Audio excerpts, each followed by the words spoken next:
जनता की बात जनता के साथ। योग्य नव्हती या सगळ्या विद्यार्थ्यांना मार्गदर्शन करणं आवश्यक आहे. तुमच्या वाटतं पहिली गोष्ट म्हणजे विद्यार्थ्यांवरती ही वेळ ज्यांनी आणली त्या मोदीजींनी आणि अमित शहानी विद्यार्थ्यांची आणि विद्यार्थ्यांच्या कुटुंबियांची माफी मागितली पाहिजे.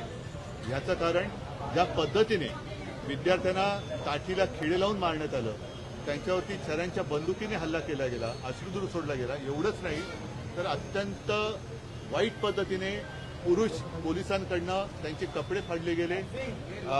ज्या पद्धतीने तो व्हिडिओ मी पाहिला, एक ती मुलगी पुढे जाते आणि तो पोलीस पाठवून तसं तो मला बोलायला सुद्धा लाज वाटते.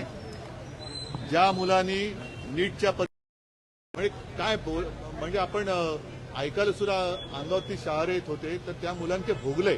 आणि त्यांची मागणी काय आहे की शिक्षण पद्धतीत सुधार. साधी मागणी होती.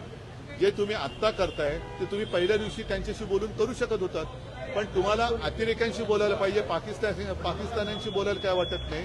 पण आपल्याच देशाचे जे भाग्यविधाते आहेत त्यांना तुम्ही झुरळ म्हणताय, त्यांना तुम्ही भरकटलेले म्हणताय. काय पुढे देश चालणार कसं?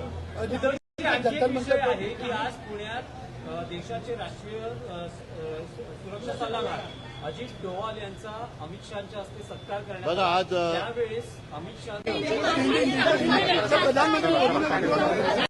जनता की बात जनता के साथ।